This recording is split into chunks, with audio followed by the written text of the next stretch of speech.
Well, welcome to this official side event of the United Nations Sustainable Transport Conference, the second conference on the platform of sustainable transport being led by the United Nations in concert with partners.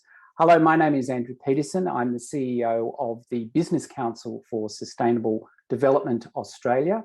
This conference, or this side event rather, called Taking the Pulse of Mobility, is being brought to you by the World Business Council for Sustainable Development, the Business Council for Sustainable Development Australia, and the Institute of Transport and Logistics Studies. Today, we're going to be giving you an insight into a program of work that the Business Council for Sustainable Development Australia has been undertaking in concert with its members in the Cities and Mobility Work Group. And I'll talk more about that in just a moment. But before I do, as is the usual practice of events that are brought to their attendees from Australia, it is right and appropriate that we acknowledge the original inhabitants, the first peoples of our nation. And I'm coming to you today from the land of the Camaragal people. And in doing so, I acknowledge their elders, past, present, and emerging. And if we do have any First Nations people joining us today, a particular welcome to you. As I indicated, this particular presentation is in relation to some work that our organisation, as part of the Secretariat on behalf of its members, have been undertaking for the last couple of years. We do thank right up front the United Nations Department of Economic and Social Affairs for the opportunity of making this presentation via the Sustainable Transport Conference, and in particular a shout out to our colleagues at the World Business Council for Sustainable Development, who are in fact our sponsors for this conference today, for this side event rather today. As you can see on the screen, the agenda will go through an explanation about the project, and we'll hear from Professor Johnson, who was one of the lead authors of the report, in a few moments. And then we're going to hear from a number of our members who have participated in and highlighted particular case studies within this particular report, which highlight or go to the point that we make in the heading of this particular side event on insights on Australia, on the business role in Australia of driving employee, customer and sector mobility options. And then we will have a Q&A opportunity. So if you do have any questions, please, in the usual way, put those questions through the Q&A format, which you will find on the bar at the bottom of the screen. Let me just give you a quick understanding of our organisation. We are part of the World Business Council for Sustainable Development, and we have been, as a business and non-government, industry non-government organisation, in existence for now over 30 years. We have about 60, almost 70 members. They span largely business, but also include philanthropy, the public sector and local government, as well as tertiary institutions such as the University of Sydney Business School, of which the Institute of Transport and Logistics Studies forms a part. Our approach in the work that we do with the members is very much aligned to the Sustainable Development Goals. And within that, the work is framed around 6 particular work group areas. And this piece of work was done in and around the work of cities and mobility. So without further ado, I would now like to introduce Professor John Nelson and ask John if he would like to open up his video and also unmute himself, and welcome him to give us an understanding about the project.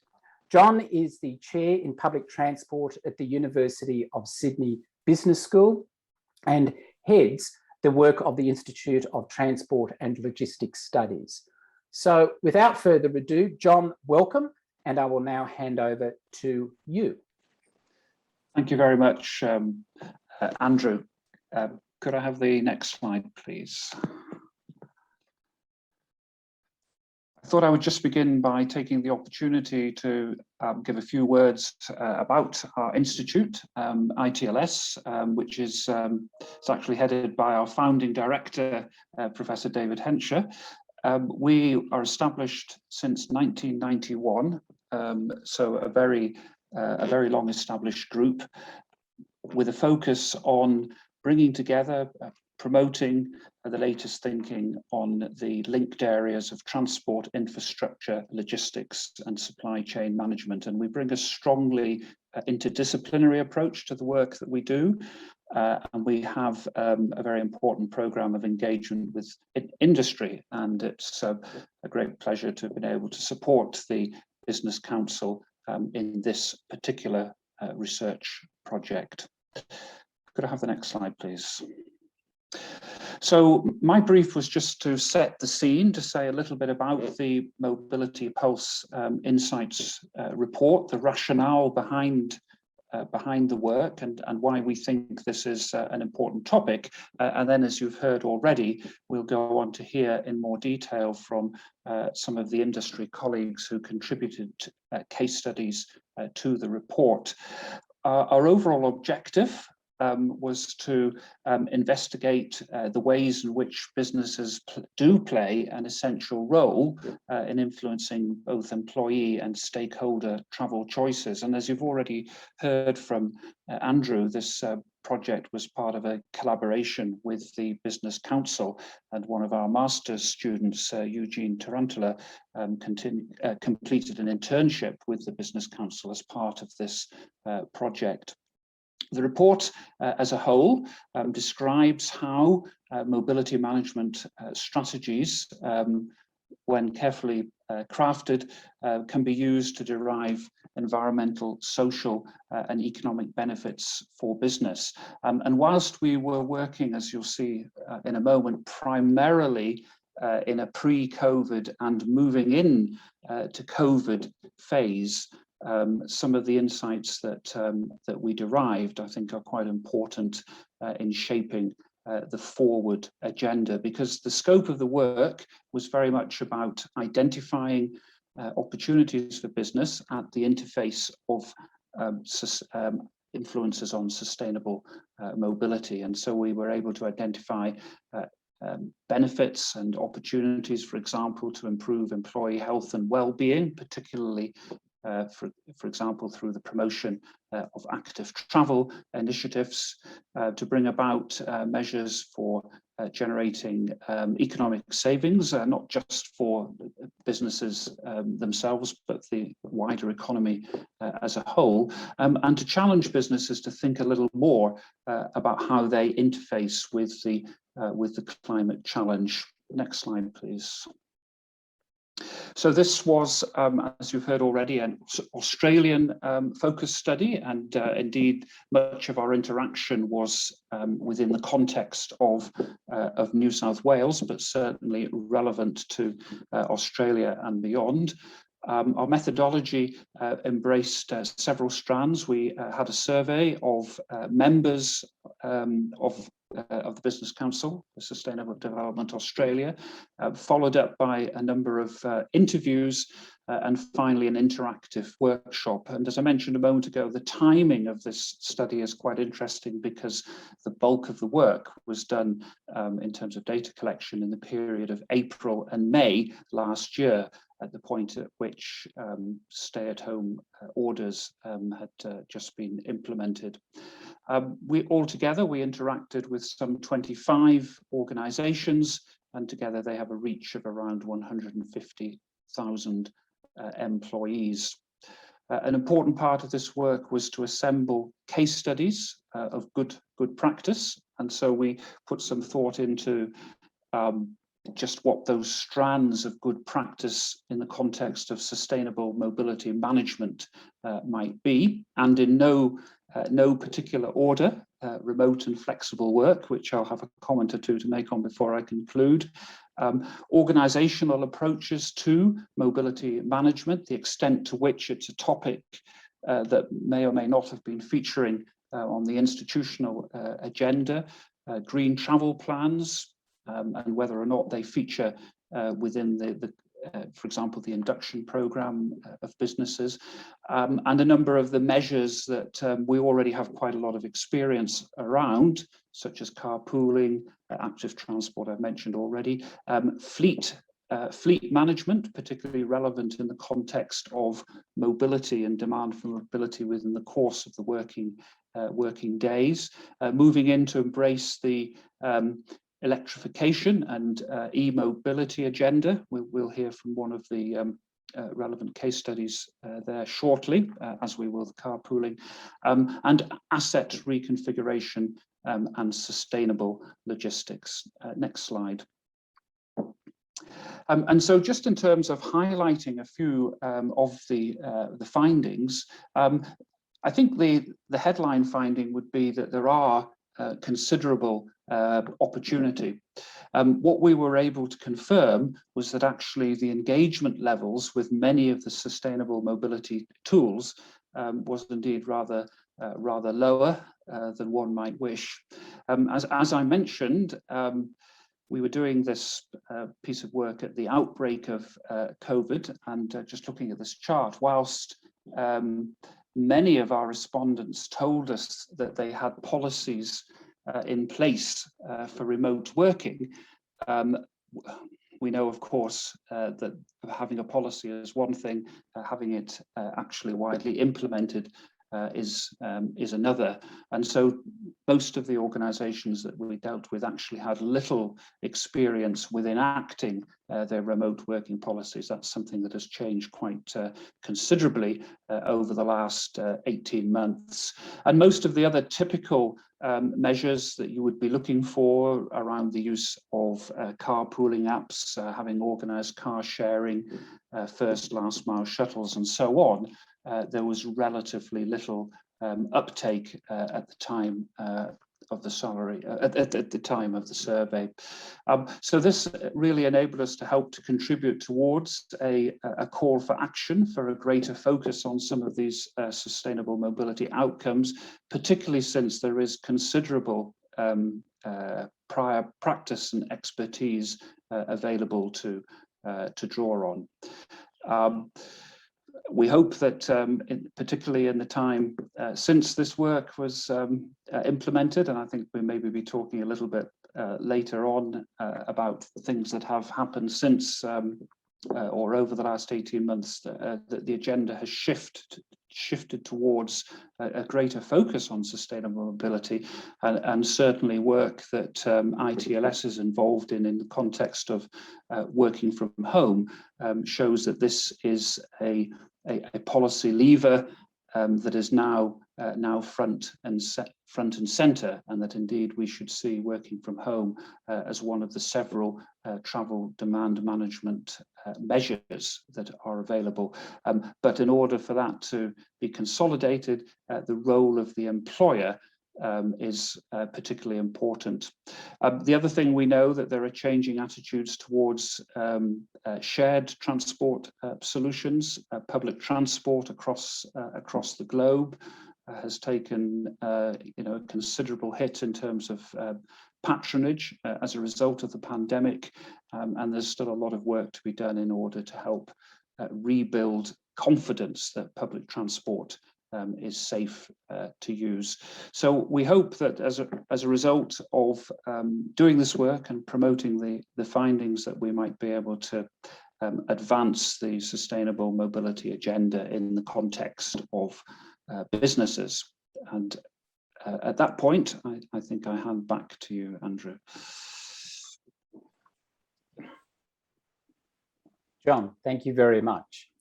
Okay, so you've heard the context and you've heard John's explanation of both the methodology and also the findings.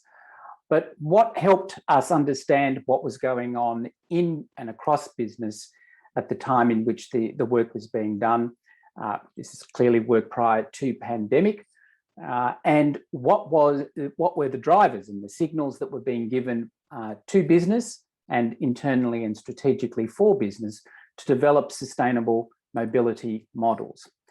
So what we now want to do is move to an understanding via 3 case studies around that particular area of work. And the first comes from IKEA in Australia. And to give you an insight, I'm delighted to welcome Melissa Hamilton, the Country Sustainability Manager Australia for IKEA, to share with you the work that IKEA has been doing in Australia. Over to you, Melissa. Thank you, Andrew. My role here in Australia is to implement the sustainability strategy. And within the Inca group, our sustainability strategy is called People and Planet Positive. Within that strategy, we're looking at three main change drivers: healthy and sustainable living, circular and climate positive, and fair and inclusive. Underneath each one of these change drivers, there's goals and initiatives that are expected to be planned and implemented in each country. And today I'm mainly going to focus on, of course, circular and climate positive, of where we were during this report and where we are now today, according to EV vehicles for our last mile home deliveries. Thank you. Next slide, please.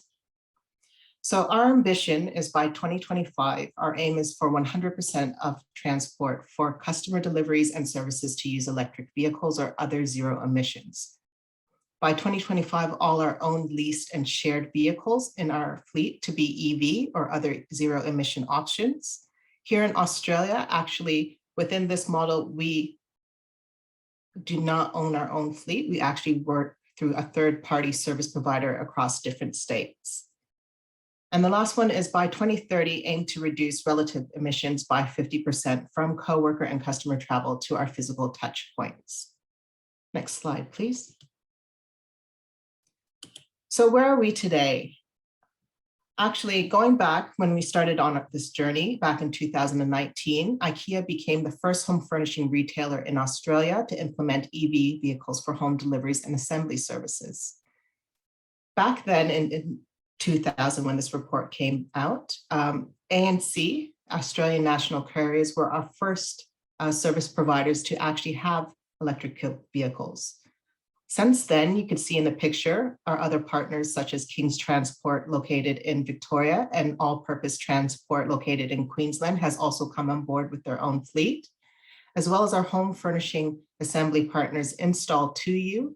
And since then, we've also acquired Install Easy and Assemble Anything to implement home deliveries and assembly services with electrical vehicles across Australia.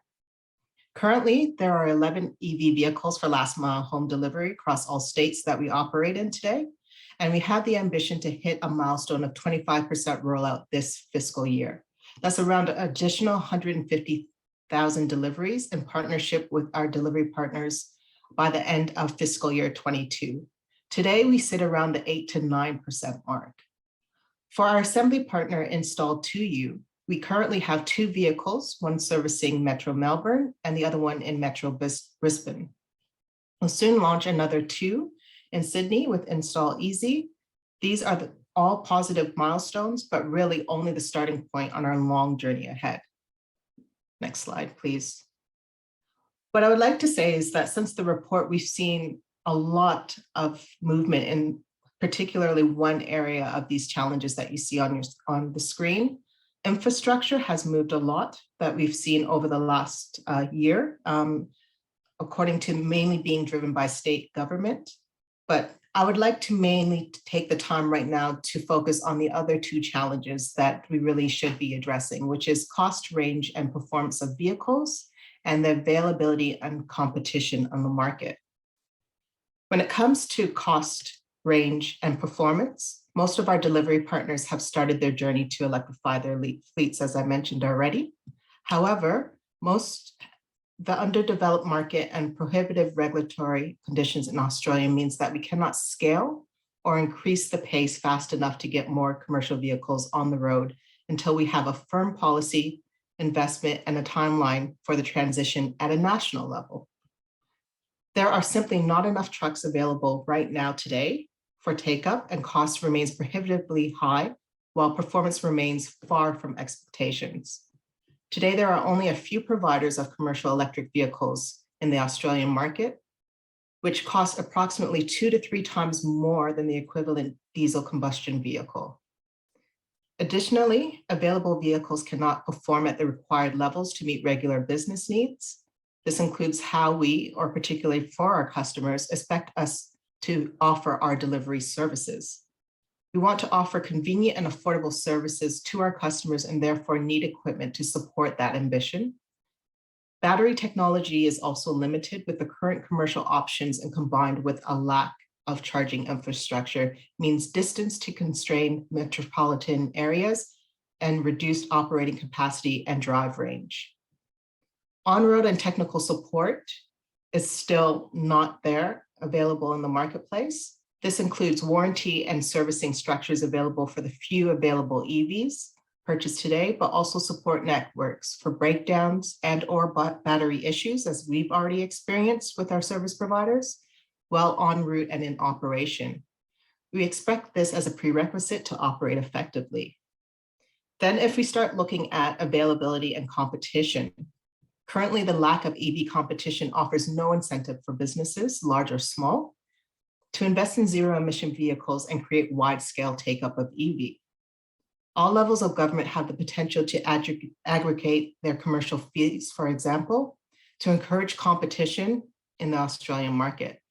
This will incentivize other manufacturers to bring zero emission vehicles into the Australian market and open up more affordable and diverse options to business and the broader public. We should also be looking at the subsidy potential for EV trucks for primary purchasers, which will accelerate the take-up from private sector and users and support the development of a market for secondhand vehicles. We feel businesses here are starting to recognize the important role they play in addressing this issue and want to take action.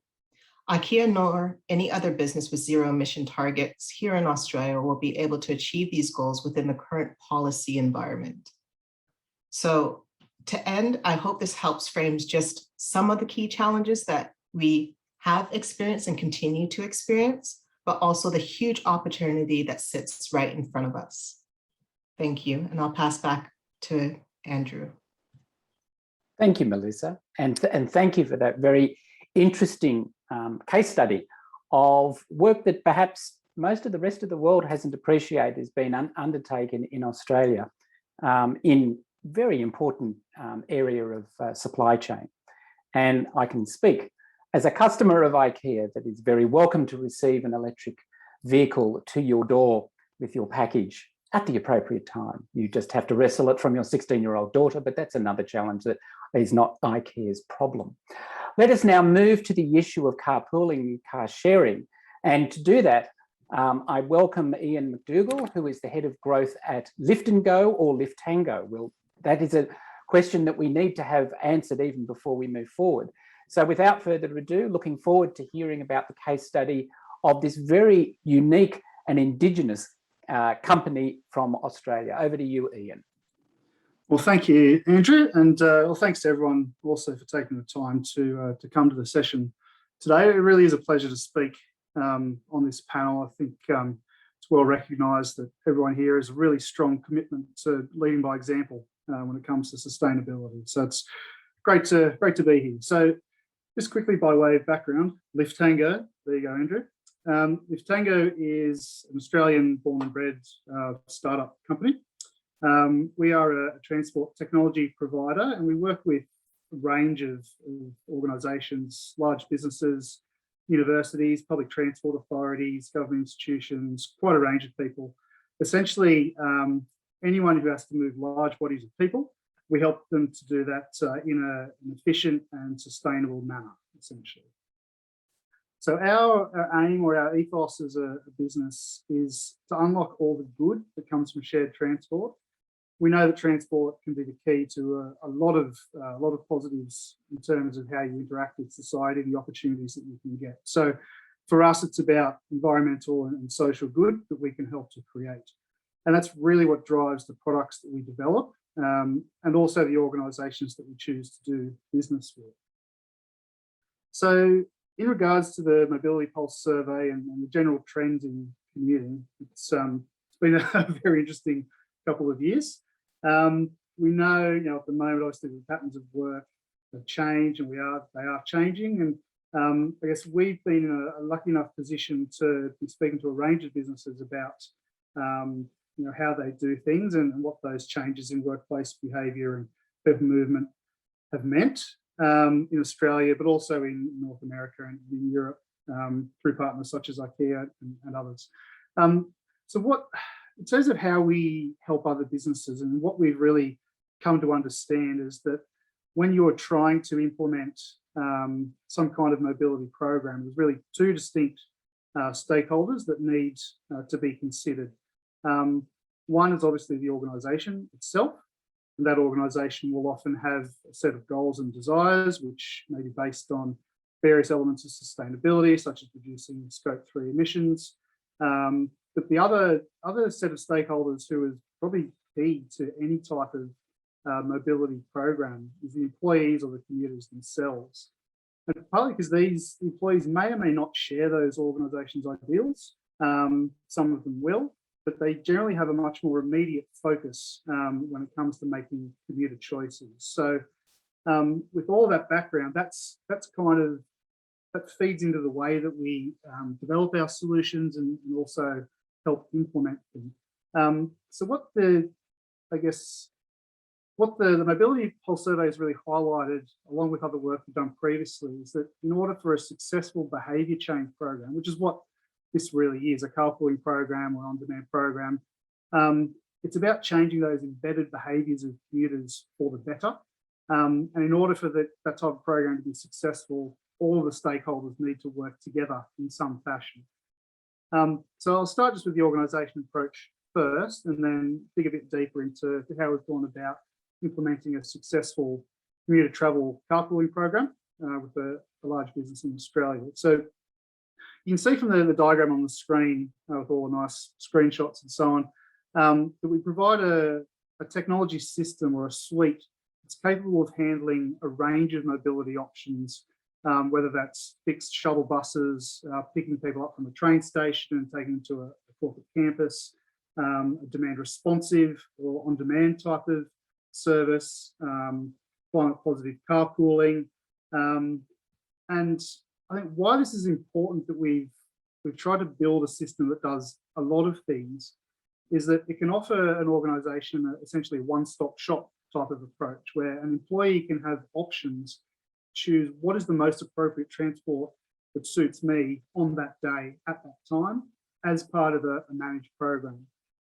So as John pointed out earlier from the Mobility Pulse survey findings, the organisational approaches to promoting sustainable mobility may have been somewhat underdeveloped, I guess, at the time the survey was taken.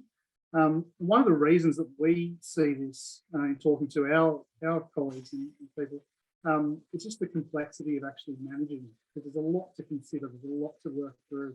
But if we can have some kind of system that helps the organisation do this sort of thing, it serves a few purposes really. So it provides an easy to use set of options for employers, and this is critical. So ease of use is really one of the key drivers for success, and we've seen examples where if a program or a solution is not easy to access, not easy to use, there's a big barrier to people using it. So making it easy is critical. It also enables the collection and analysis of data, and this obviously becomes important for reporting on your activities, including sustainability activities, but also for understanding in a lot more detail, sitting alongside workplace travel surveys and things like that, how the people in your organisation are actually moving to and from work. And from that data and from that analysis, you can start to implement new programs, new conditions, and build up a really strong picture of what's happening.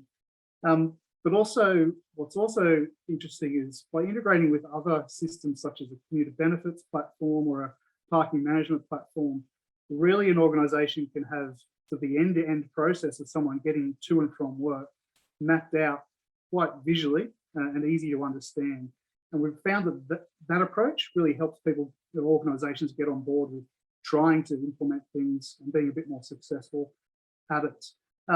That's all great from the organisation's perspective, but what we also found is a program like this to be successful, it really has to have positive impact on the employees and the commuters themselves. So I'll just quickly, next slide please, Andrew. So this example is a carpooling program that we instituted with Business Woolworths in Australia. It's a good example, and I think it can give you some context to how we can collectively make a meaningful change to commuter behaviours. So this program was a carpooling specific program, a peer-to-peer type program, so colleagues could share rides to and from a central location. It focused on staff working in one of the major centres. Obviously, they've got lots of different centres, but this was one in Western Sydney, which didn't have very good public transport access. It was far away from a lot of other locations. I think there was about 3,000 or so staff that were on site prior to COVID. So this is a good example because it brings together a lot of the common drivers that we see and also the common challenges for this type of commuter program.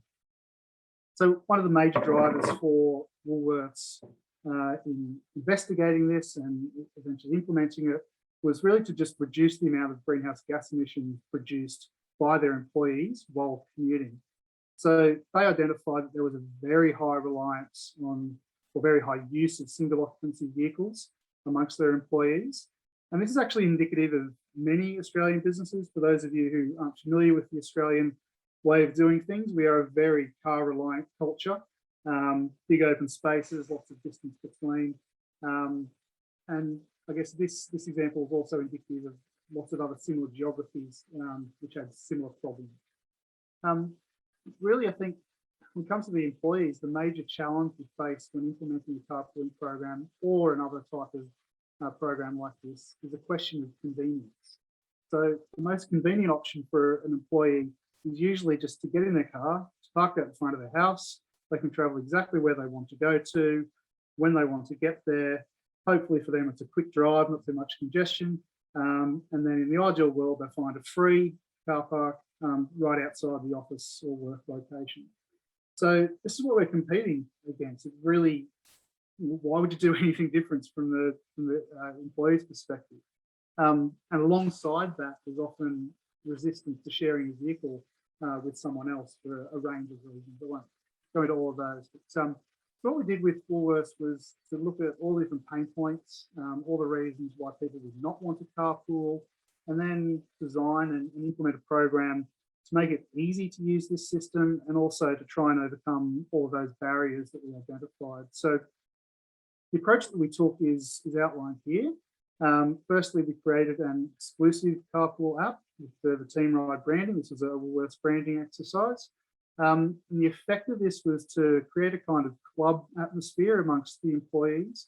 And it also means that only Woolworths employees can share rides with each other. So one of the barriers to using a shared transport app is mixing with the general public or people that you don't know. So by locking it down to an organisation, this actually helps to give confidence in who you are travelling with, and you're able to create little buddy groups and things like that to help take effect of the carpooling program.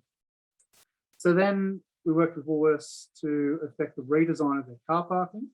So what we've seen from a range of implementations is two of the main drivers for success of a carpooling program are cost reductions for parking and an increase in convenience. So in the case of Woolworths, the parking was free, so we can't make that cheaper, but it was scarce. Those 3,000 people who worked there were fighting for parks, and people would work around the car park for a long time trying to find somewhere to park. So what we did, we were able to section off around about 50 car parks that could only be used by verified carpoolers. So again, another thing is making sure that the right people are actually accessing these car parks that are designated for carpooling and people aren't abusing the system. So these car parks were positioned right next to the entrance to the main building. So that means two things for the carpoolers. One, the guarantee of getting a space. So as long as you're sharing with someone, it's verified through the Team Ride app, you are provided with a space. You are directed to that space. And when you get there, you're going to just drive in, park in bay 6, and out you get. You don't have to drive around for 20 minutes. And also that park that you did get was right next to the building. So it's really trading on that convenience factor. So it's asking the commuters or the workers a question: do you want to drive your own car and maybe get a park, maybe not, maybe park 15 minutes walk away after driving around for 20 minutes? Or do you want to share a ride with someone and go straight to a dedicated park right outside the building? So that's the question we were asking with this type of implementation. And then we put together a comprehensive program marketing campaign. This consisted quite a few different elements: launch events, information sign-up sessions, high visibility branding all around the building and the car park, a big sign as you go into the car park, lots of different things like that. I think this is really, it was probably one of their most successful launches, which is really credit to Woolworths for how well the organisation embraced this and the effort they put into trying to make it work, and also the employees, of course, who bought into the scheme. So then I guess the final piece of the puzzle for this program was creating customised rewards for carpoolers, providing different vouchers and sort of gamifying the process of carpooling. So with all of that in mind, I can't hear the bell ringing, but I'm sure I'm getting a hurry up from Andrew. So unfortunately, the program was cut short by COVID, and as John mentioned, the movement restriction orders that came into force. But prior to that happening, it was quite successful and was on a really good ramp. We were able to remove thousands of trips, so thousands of times people chose to carpool with someone else rather than drive themselves, which is exactly what Woolworths wants, exactly what we wanted. And the effect of that was reducing a whole lot of greenhouse gas production. And I guess this sort of thing en masse means you can invest less in costly infrastructure, environmentally damaging infrastructure. So by changing the behaviour, you can save some dollars along the way as well. So I'll probably wrap up there. That'll be it for me. So back to you, Andrew. Thanks, Ian. And we will return during the Q&A session to what happened during COVID, and obviously a question about, well, what happens post-COVID? Because this is a very important program of work, particularly, as Ian says, around behavioural change. And in one sense, you don't want to see the loss of that behavioural change occurring, but how do you institutionalise it in the sense that it continues on in circumstances where the world has gone through what it's gone through in the last 24 months, and post COP26 may go through even more transformational change. We now move to the last case study, and in doing so, I'd like to welcome Ben Warren, who is the National Manager for Electrification and Mobility at Nissan Motor Corporation in Australia. Not so much to talk about the case study that's in the Pulse report, but in another program of work which is also going on and being led by Nissan in concert with other partners in Australia, that has just as much importance, particularly in Australia because of its vast distances and remote and regional areas. But I won't steal the thunder, and I welcome Ben to give us that insight. Over to you, Ben. Thank you, Andrew. I guess the body of work that we've been working through for some time is a really interesting one, in that when we think about the way people are going to move around in the future and how it changes, no doubt there's more efficient ways that we can use our cars, because let's face it, most people buy cars to park them. They sit around for 90% of their lives quite idle. And so similar to what Ian was talking about just before, and how do we more effectively utilize those assets as we transition to different mobility solutions? We're working from home more and more at the moment. Does that mean we no longer need a car? Does that mean we need to change the way we think about our car? And that's where the interesting initiative around electric vehicles comes from. And can they be more than transport? And really, firstly, the transition to EVs is happening around the world. Some markets faster than others. We will get there eventually here in Australia, but certainly the transition to low and more importantly, zero emission transport is happening. And with that change, what do we get, right? We get electric vehicles that are brilliant transport solutions. They are brilliant cars to drive. They're fun, they're fast, responsive, they're smooth, they're quiet, they're all these things. But they also bring a host of other benefits, making them more than just purely a mobility or a transport solution. And so the piece of work is really around vehicle to grid and utilizing that vehicle in not only a transport solution, but also an energy asset solution. So if we jump to the next slide, when we think about vehicle to grid, so like all electric cars, the Nissan Leaf, it needs to be charged. But unlike other vehicles on the market, you can also discharge the vehicle into the home. So you can use the car to capture renewable energy during the day, for example, and then feed that energy back into your home at the evenings or when renewables are not available. So you're effectively not only decarbonising your transport, you're also decarbonising or assisting to decarbonise energy as well. This is particularly important as the automotive industry is going through the biggest change since the horse and cart, with electric vehicles and different other powertrain options. Equally, the energy system is going through as big a change as we move from centralized fossil fuel led generators to decentralized, intermittent, renewable solutions. And so the bridging to that is batteries and storage and being able to capture the power when it's available and use it at times when it's not. So if we go to the next slide, effectively what you have is a very nice car parked in your driveway. That's also the world's sexiest home battery. And so the idea or the concept is relatively simple. We are taking power from the car, which is otherwise not being used for anything, and using it to power the home, the grid, supporting the neighborhood. So conceptually, very, very easy. However, actually taking the concept to reality is a little bit more trickier than that. In order to get to that, there's many stakeholders and moving pieces to work through these new technologies. And so you need to run trials and different programs to get the regulatory frameworks and the business models set up. So typically with these programs, you're looking at a couple of different factors. So technical factors, so how does it connect? How does the system behave under certain conditions? How does the charging device function? How does it fit in to the rest of the market? You've then got the economical side of things of what's the revenue streams that we can generate, what's the value for the different players in the market, and how do you unlock the I guess economic return of using your car as an energy asset. And then you've got the social element around consumer expectations, how much control will they hand over to a third party to orchestrate the charging and discharging on their behalf, for example. So all of these things are actually tied together and take a lot of work and development to bed down the final piece. And this is where, again, those trial programs are really critical.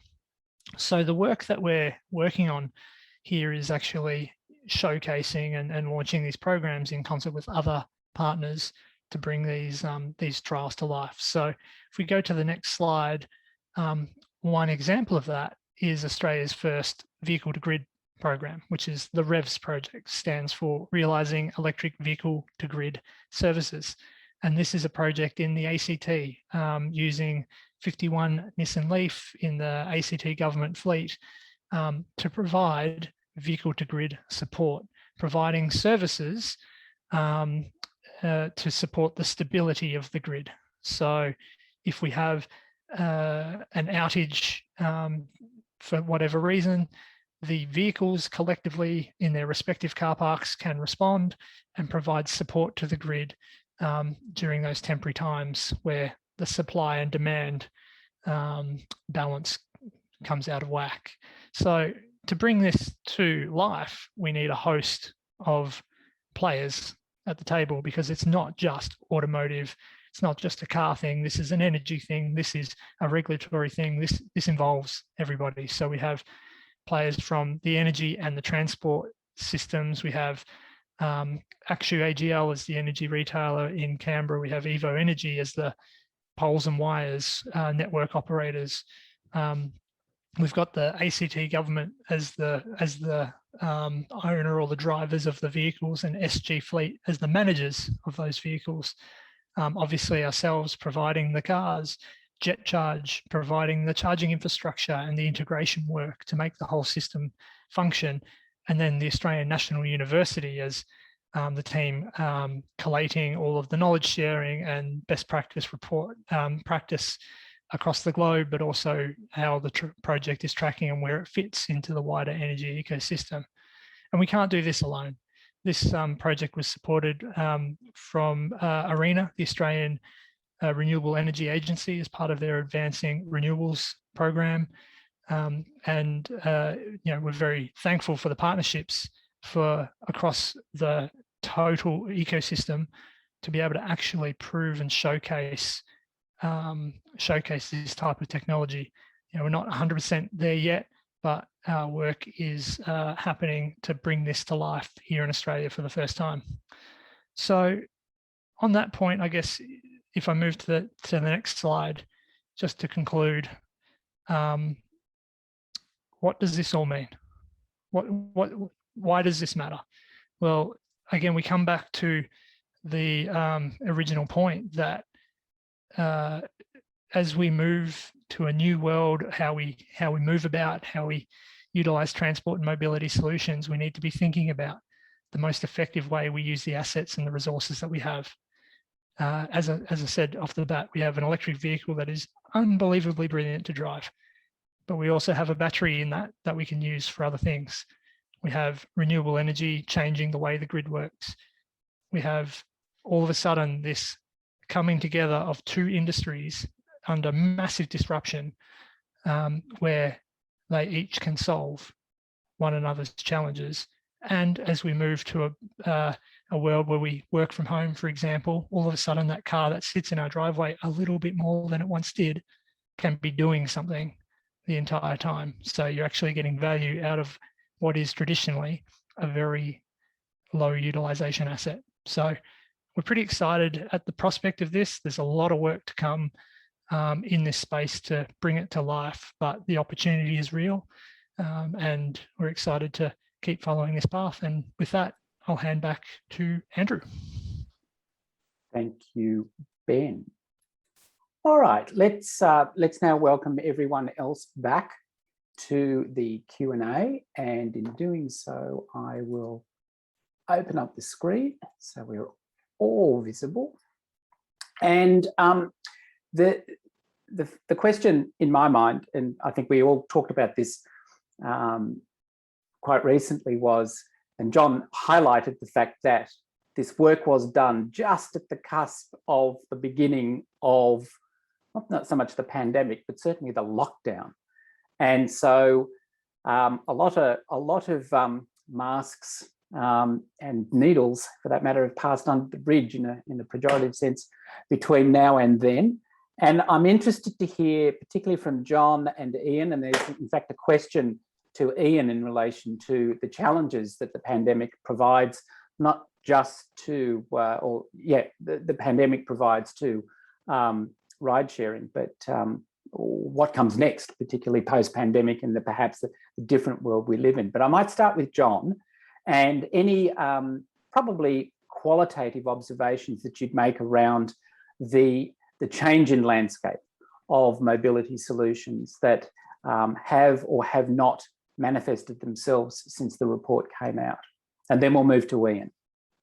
Okay, thank you, Andrew. I think it's certainly very appropriate to look at some of the beyond mobility changes that have taken place, and the obvious one for me, and I think virtually all of our colleagues have commented on this as well, is the change in attitude towards working from home. And I think my take on that would be that this is a structural change in the world of work, and certainly in an Australian context, but there's evidence far beyond this. Much of it collected in ITLS studies is that we are not resetting the clock. We're not going back to the what was the traditional Monday to Friday working week. But what does this mean for mobility? I think it means that for our agenda is we need to really work closely, perhaps campaign is the word, on understanding and promoting the mobility requirements that are suitable for the flexible working environment, because we know that traffic levels have already returned, in some cases exceed pre-COVID levels. We know that we are losing some formerly committed public transport commuters to using the private car on the reduced number of days that they might go back to the office. So we do need to get the employer buy-in to implementing the types of solutions that that Ian has talked about, for example, and we need a greater awareness of the opportunities are there. We're working very closely with our colleagues in Transport for New South Wales to help them refine their travel demand management program. And again, I know Ian is directly involved in that as well. But this is perhaps the era of good TDM. I'll let some of the others have a go now. So with that, John, the comment about the responsibility of the employer, which is an interesting one, and I want to give a shout out to our participants, because they're incredibly well behaved in relation to delivering the questions through the Q&A function. And I want to add, before Ian does, the question that one of our participants has asked, which is around the role of ride sharing during COVID. And what has Ian's experience been with people being resistant to using shared transport services, given all the current biosecurity concerns, whether real or perceived? Over to you, Ian. Yeah, it's a great question. And as someone in the customer-facing team at Lift Tango, I can tell you we weren't very happy with the number of inquiries coming to the website about people wanting to investigate ride-sharing, carpooling solutions during COVID. So there was a bit on the nose trying to encourage people to share transport together. And that was just a reality. So while we were humming along nicely, and then COVID hit, and all of a sudden shared transport was not the best thing to do for obvious reasons. So there's been a long slog back to ride sharing, carpooling, public transport being really an acceptable way to get around in a lot of people's minds. And I think probably maybe it's the safety issues is what people are concerned about. But on the flip side of that, particularly in the on-demand public transport space, what we've seen is that while people are avoiding the big buses that everyone gets on, they're a little bit happier to get on the smaller vehicles with, say, 3 or 4 other people spaced out. I guess taking an acceptable risk type of approach to trips that they do have to take. So that's been a really interesting trend to watch, and that's grown. So while I think public transport in general has suffered horrifically in terms of ridership, the on-demand transport examples haven't suffered anywhere near what you expect. So it's been a really interesting thing to watch. And what we're seeing now, I think Australia's probably still several months behind places like the US. So some of the large businesses we're dealing with in the US are starting to get people back. Having said that, they're still a bit reticent, and while they're encouraging people to come back, they're potentially delaying some things, perhaps until around December, January, just to see what happens. So there's a general, I guess what the positive from that is that the businesses are concerned, but the way we work has changed. What we're seeing is businesses are more aware of the responsibility they have towards employees, from mental health, from the social health, from all the other things that go just apart from the transactional exchange of work for money. So I think that's really changing the way businesses are perceiving their role in commuter travel, and I think that's something that's going to grow and change. I'm really hopeful that the businesses will continue to do more in that space. So yeah, ride sharing's been on the nose, but it's definitely coming back, and I think we'll start to see a bit of an increase in that space over the next sort of 6 to 12 months. Okay, interesting. Well, we'll hold you to that prognostication. Absolutely. And invest accordingly. Let me take advantage of another question that's come in from the audience, and it's a question for everyone, but I'll start with Ian so that everybody else gets to think about their own answer. But it was a really good one, and I just want to expand what the question was asking. It asks, in a regional town centre, what do you think are likely to be the best shared transport solutions? And I know you will go to the Newcastle example in just a moment, but I want to broaden that for both Melissa and for Ben in relation to the work that you're doing. And because Australia is a vast country and that regional and rural towns, in one sense, we don't want to leave them behind in relation to this mobility transformation. So what are some of the opportunities or the challenges that you see with the work that you're doing that could be equally applied into regional towns? But let's go to Ian first. Over to you. Yeah, well, firstly, Newcastle's a city, not a town. Come on. I'd point right. to actually a project we were involved in Moree, which had very poor to no transport until they implemented an on-demand transport solution. It was old school, you might call it. It was dial a ride, phone in the day before, and the bus will come and pick you up. But in Moree, there's very low socioeconomic demographics.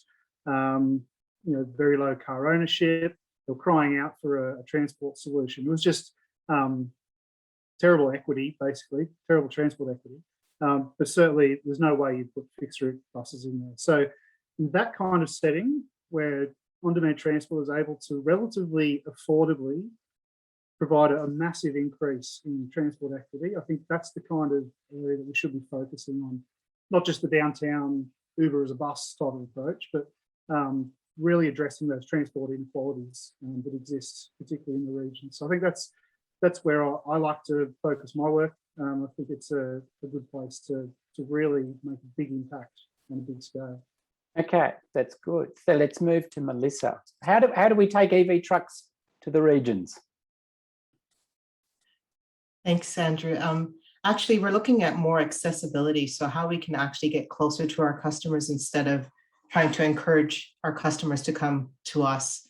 So we actually recently trialed a pickup point in Central Coast, which was really well received from everyone on the Central Coast. The fact that we actually had this temporary pickup point, and it was more of looking at how do we use locker systems, et cetera, for people to then access goods, and working through our service providers as they're doing drop-offs in those regional areas, how they can also supply goods there. So really looking at in the totality, the ecosystem, and what's our footprint and how we can be more efficient of how do we reach the many people within those regional areas, at more looking at what is the needs, what are they buying? We're analyzing that within that space as well too. And therefore, what is the square footage or maybe temporary facilities that we need to be able to fulfill our logistics part of that leg. So it's not just looking at electric vehicles, it's looking at other ways that we can have smaller touch points where we could be more closer to our customers, but then also working together with our third-party providers as well as our logistics companies to see how we can manage our goods around the country more efficiently as well. Thank you for that. Now, I'm conscious of time. I'll go to Ben and then I'll wrap up with the last question and start with John. So Ben, vehicle to grid makes an awful lot of sense for regional Australia. And of course, Canberra is not a regional, well, it's actually a regional epicenter in one sense, but it's a great opportunity, surely. Absolutely. I think I grew up in regional Victoria. So the regional communities have as much opportunity, if arguably not more opportunity, for vehicle to grid, because you've got a really contained ecosystem. So the ability to have almost a microgrid within the community and having EVs play a role in that is certainly a huge opportunity. Obviously, there's the logistical challenges around charging infrastructure, driving range, some of those things. But when we think about how people most use their cars, you do some regular driving, you drive to maybe the next town, it's maybe a 50, 100 kilometre round trip. So the reality is you don't drive from Melbourne to Sydney every day, even if you are in a regional community. Now, that's obviously a very general statement, but there's significant opportunity in regional communities to use batteries, use solar, use vehicles as part of the overall storage solution. and I would have thought amplified by the opportunity, particularly in New South Wales with the recent announcements of renewable energy zones, that you're going to have the generation of that energy within regions for the use by that region, in addition to it being put into a grid, whether it's distributed or whatever. The last question, and I'll cut it down a little bit, and it's to start with you, John. We all know that COP26, the COP that must succeed, is going to start in, I think it's less than 17 days' time, if I get my math right. And I'm interested to hear your quick thought from all of you as to what you think the COP is going to deliver in relation to sustainable transport, or what you would hope to see the COP deliver in relation to sustainable transport. John, we'll start with you, and we'll end, as always, with Ben. And indeed a quick answer, and thank you. If I might just quickly circle back to the previous question and say, and it's partly an answer to this question as well, that regional must be on the on the agenda alongside metropolitan issues, and we're just in the process of initiating a new project on mobility as a service and what it might mean for rural towns and regional hinterlands. But yes, looking forward post COP26, I think in an Australian context, a much greater and a much more serious look at the role of alternative fuels for transportation. All right. We're doing our bit in ITLS, working closely with the public transport sector to promote the zero emission buses agenda, and we're also very interested in essentially joining up Ben and Ian's activities in a rural context as well, where we see electric vehicle applications for shared mobility in a rural and regional context as well. And let's not forget logistics, so we bring in Melissa, so that joins the circle. Thank you. Melissa, what's your one? Yes, I was just going to add on to that. Completely concur with John as well. Again, we're just looking at zero emissions, so we're very much open to a lot of different solutions, including hydrogen, again, when we're talking about maybe our long haul vehicles, but definitely we're moving away from just looking at EV to zero emissions, and very keen to look at some of the solutions that will come post COP26. Thank you, Melissa. Ian? I'll keep it simple and I'll say better transport equity for all, particularly in the regional area.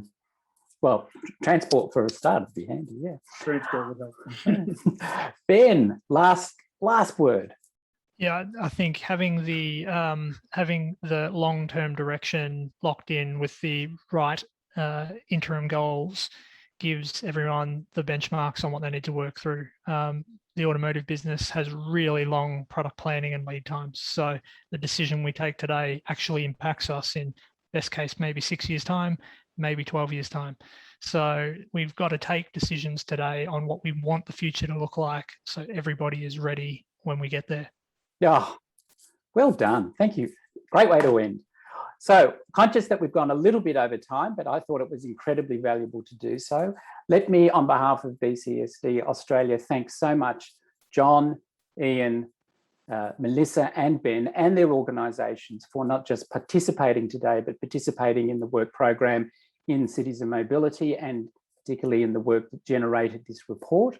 We'd also like to acknowledge and thank again the United Nations Department of Economic and Social Affairs for the opportunity of bringing you this side event.